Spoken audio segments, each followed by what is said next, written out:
In the crisp mountain air of Park City, Utah, on March 16, 2026, a courtroom fell silent as 8 jurors delivered a verdict that had been 4 years in the making.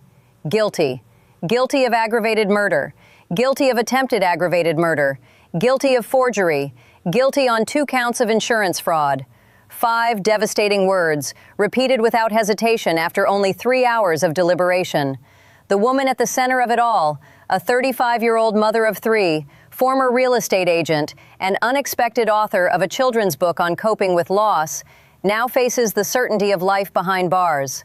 The case that gripped the nation is no longer about suspicion or speculation.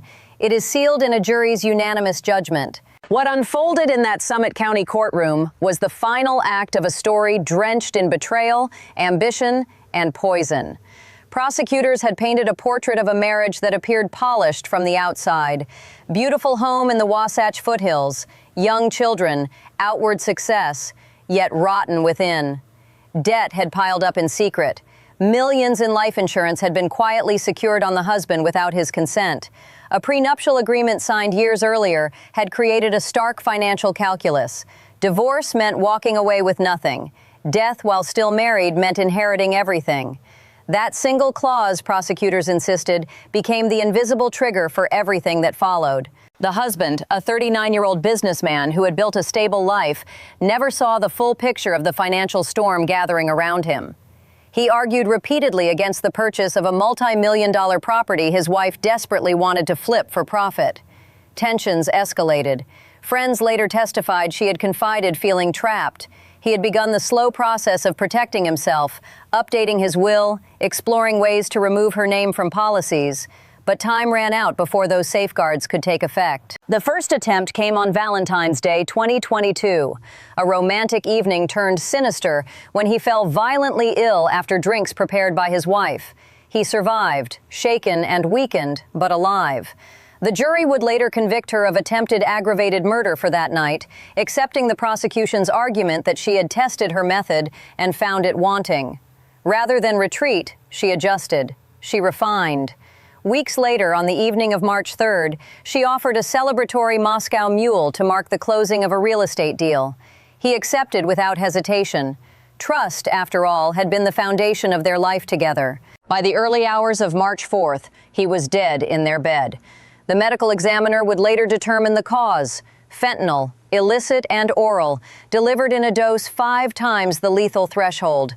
Not a miscalculation, not an accident, a deliberate, overwhelming quantity designed to ensure he would never wake up.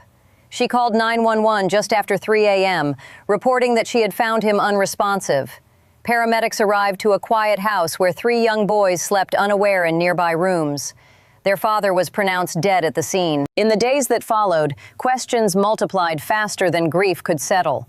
The day after the funeral arrangements began, she signed the final papers on the very mansion they had fought over. Within months, she self-published a children's picture book titled, "Are You With Me?"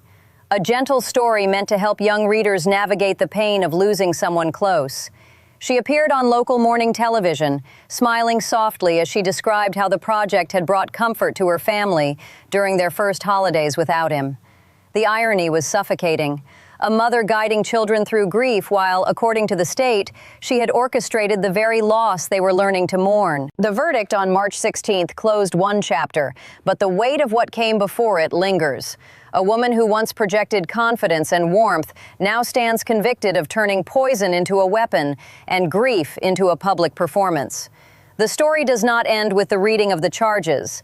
It stretches backward through years of hidden decisions, forward into sentencing, and deepest of all, into the lives of 3 boys who lost their father in the night and their mother to the consequences of that night. The poison did not announce itself with violence or struggle. It arrived quietly, disguised as celebration. On that March evening in 2022, the couple raised their glasses in the soft glow of their kitchen, toasting what she described as a long-awaited real estate victory. He drank deeply from the copper mug she had prepared herself, a Moscow mule laced with something far deadlier than ginger beer and lime. Prosecutors later emphasized the precision of the act: 5 times the lethal dose of illicit fentanyl, administered orally in a single cocktail. The medical examiner's report left no room for ambiguity. This was not contamination or accidental exposure. It was engineered certainty. He retired to bed shortly afterward, complaining only of growing fatigue. She, according to her initial statement to investigators, settled the children and eventually lay down beside one of the boys who had woken from a bad dream. Hours passed in silence. Then, just past 3 a.m., the emergency call came. She reported finding him unresponsive, cold to the touch. Responders raced through the darkened mountain roads to the home in Camas, only to confirm what she already knew. He was gone. At 39, a man who had spent his life building security for his family was reduced to a coroner's case number. Suspicion did not ignite immediately. The death certificate listed fentanyl overdose, and in the early chaos of grief, many assumed tragedy had simply found them. But cracks appeared quickly. His sister, who had long harbored private doubts about the marriage, remembered conversations in which he had confided unease, vague fears from years earlier during a family trip abroad, moments when he believed something had been slipped into his food or drink. Those recollections, once dismissed as marital tension, now carried new weight. Within days, the family pressed for a deeper investigation. They hired private investigators. They gathered records. They refused to let the official narrative stand unchallenged. Meanwhile, she moved with startling speed. The very next day after his death, she executed the final signatures on the multi-million-dollar property purchase they had debated for months. The deal closed as though nothing had changed. Prosecutors would later frame this as the clearest signal of motive fulfilled. Secure the asset, collect the windfall, begin again. Hidden beneath the surface were the financial threads that bound the case together. 4 separate life insurance policies, totaling nearly $2 million, had been opened in his name without his knowledge or signature. Forged documents, prosecutors alleged, carried her handiwork. A $250,000 home equity line had been quietly withdrawn to prop up her faltering real estate ventures, transactions he never authorized or even learned about. The prenuptial agreement signed at the start of their marriage in 2013 loomed largest of all. It had been designed to protect assets from his previous life, yet it created an unintended asymmetry. Divorce would leave her with little to nothing beyond child support. His death, while they remained legally wed, would transfer his estate in full. Prosecutors described this not as coincidence, but as calculus. She had watched her ambitions outpace her resources. Business after business faltered. Public appearances maintained the facade of success. Elegant photos, confident smiles, while private ledgers bled red. When he began quietly moving to shield himself, revising beneficiaries and considering separation, the window narrowed. Time, prosecutors argued, forced her hand. What elevated the case from tragedy to national obsession came later, in the quiet aftermath. Less than a year after the funeral, she released Are You With Me?, a slim, brightly illustrated children's book about navigating sorrow after losing a parent. She spoke openly on regional television about its therapeutic value, how collaborating on the story with her sons had helped them process their first Christmas without their father. Viewers saw a composed widow channeling pain into purpose. Few knew then that investigators were already tracing fentanyl purchases, analyzing phone records, and subpoenaing financial accounts. The book's gentle pages, rhymes about empty chairs and lingering memories, became, in the public eye, a grotesque artifact once the full allegations surfaced. A mother teaching children to mourn the very loss she was accused of causing. Arrest came in May 2023. By then, the layers had peeled back enough for charges to stick. Murder, attempted murder, fraud, forgery.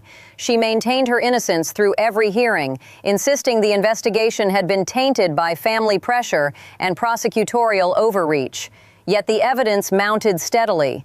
Text messages hinting at a separate romantic entanglement, deleted search histories, witness accounts of her growing desperation. The trial, when it finally arrived in early 2026, lasted barely 2 weeks before the jury reached its decision. 3 hours of deliberation, 5 guilty verdicts, a life sentence now hanging in the balance. The trial itself unfolded in the stark, modern confines of the Summit County Courthouse, a building that normally hosted quiet property disputes and traffic citations, but now became the stage for one of Utah's most scrutinized criminal proceedings. Beginning in late February 2026, it was expected to stretch into spring. Instead, it concluded abruptly, more than a week ahead of schedule. Over 13 grueling days, prosecutors called 42 witnesses, each adding another thread to an intricate web of motive, means, and opportunity. The courtroom heard from financial analysts who traced the secret equity withdrawal and the forged insurance applications. Real estate colleagues described her relentless drive to project success, even as her ventures crumbled. Friends recounted private conversations in which she spoke of feeling caged by the marriage, of wanting out but seeing no path that did not leave her financially ruined. Most haunting were the glimpses into her personal life beyond the ledgers. A man with whom she had carried on an intense, months-long affair took the stand, his voice cracking as he described late-night messages filled with promises of a shared future, dreams that evaporated the moment investigators began asking questions. He insisted it had never progressed beyond fantasy, yet the texts remained, preserved in digital amber, showing a woman envisioning escape long before the Moscow Mule was mixed. Prosecutors used those exchanges not to prove infidelity alone, but to illustrate desperation, a life she no longer wanted, a husband who stood between her and the version of herself she wished to become. The medical testimony cut deepest. The forensic pathologist walked the jury through toxicology results with clinical detachment. Fentanyl levels so elevated they could only indicate intent to kill swiftly and irreversibly. The drug, sourced illicitly rather than from any legitimate prescription in the home, had been ingested in liquid form, perfectly suited to concealment in a cocktail. No defensive wounds, no signs of struggle, just a man who trusted the hand that offered the drink. When the prosecution replayed portions of her initial police interview, inconsistencies surfaced. Shifting accounts of when she had gone to bed, what exactly was in the celebratory shots, why she had waited until the early morning hours to call for help. Each discrepancy, however small, chipped away at the defense's foundation of reasonable doubt. Across the aisle, the defense mounted a restrained counter-narrative. No witnesses were called on her behalf. Instead, her attorney focused on holes in the state's case. The investigation, she argued, had been compromised from the start, driven more by the victim's grieving family than by impartial detective work. A bottle of hydrocodone, prescribed to him years earlier and never disposed of, sat untested on a shelf. Could it have contributed? Fentanyl sources remained untraced to any direct purchase by the defendant. Without definitive proof of how the drug entered his system, beyond the inference that she prepared the drink, the state had failed to meet its burden. It was a classic reasonable doubt strategy. Sow uncertainty, highlight procedural missteps, remind the jurors that suspicion, no matter how strong, is not the same as certainty. Yet the jury needed only 3 hours. 8 ordinary citizens, neighbors, teachers, small business owners listened to weeks of testimony, reviewed exhibits, weighed conflicting accounts, and returned with unanimity. When the foreperson read the verdicts aloud, the defendant remained seated, head lowered, hands folded tightly in her lap. No outburst, no protest, just the quiet collapse of a carefully constructed defense. Outside the courthouse, under a pale March sky, the victim's sister stood surrounded by reporters, tears streaming as she spoke of relief mixed with irreparable loss. "We waited so long," she said, "but today my brother finally has justice." Sentencing was set for May 13th, 2026, a date chosen deliberately. It would have marked the husband's 44th birthday. Prosecutors had not yet confirmed whether they would push for the maximum penalty of life without parole, but the aggravating factors were stark. Premeditation across 2 separate attempts, financial exploitation, the lasting trauma inflicted on 3 minor children.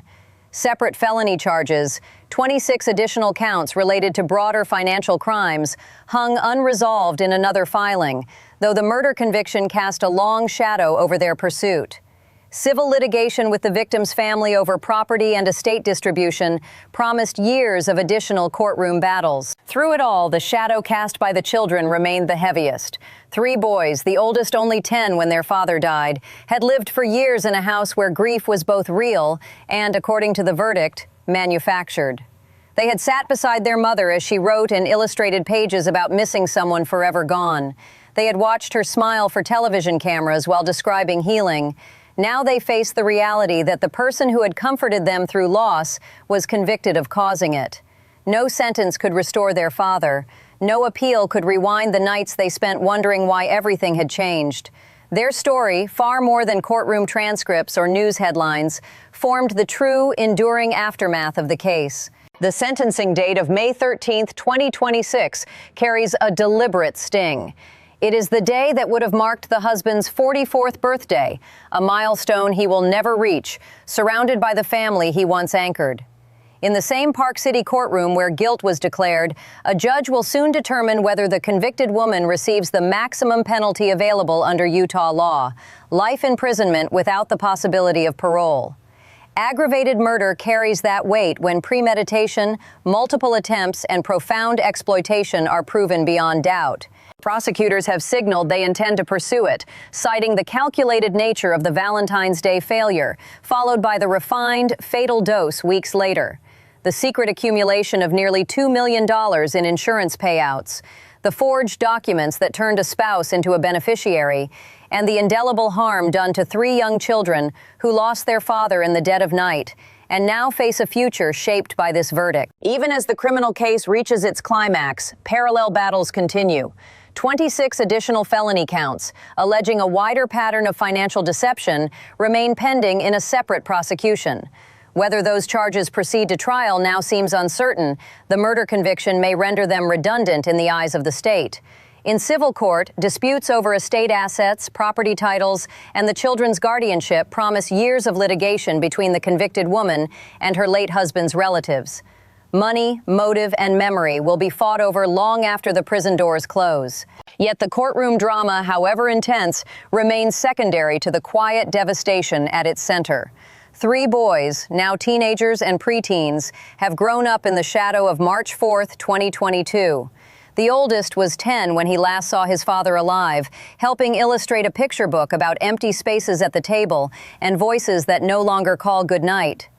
They navigated first birthdays without him, first school events, first holidays, all while living in the same house where the poison was mixed and the 911 call was made.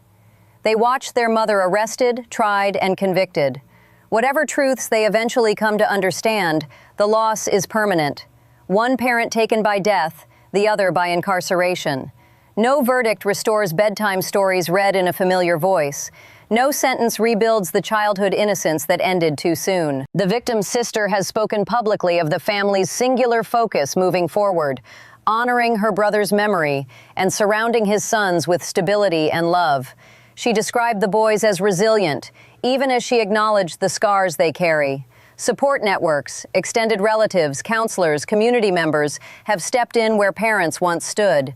The hope, fragile but persistent, is that these children will one day define their lives by more than the tragedy that reshaped them. They deserve laughter that is not shadowed, futures not dictated by headlines, and the chance to remember their father as the man he was, rather than the victim he became. The case leaves behind broader, unsettling echoes. It illustrates how financial secrecy can erode the safest relationships, how a prenuptial agreement meant to protect can become a perverse incentive when desperation takes root. It exposes the chilling accessibility of fentanyl as a murder weapon, potent, tasteless in small quantities, increasingly available on illicit markets, and capable of transforming a celebratory drink into a death sentence. It underscores the critical role families play when official channels move too slowly. Private investigators, persistent questions, refusal to accept surface explanations. Without that advocacy, the death might have remained classified as accidental overdose, the book celebrated as therapeutic rather than sinister. In the end, the verdict is both closure and reminder.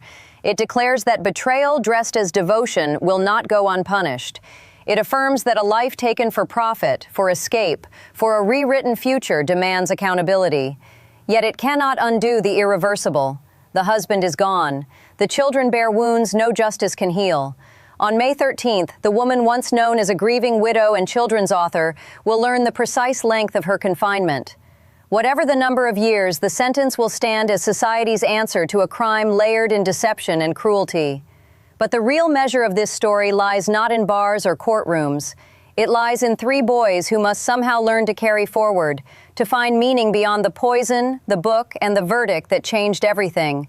Their resilience, if it comes, will be the quietest, most powerful testimony of all.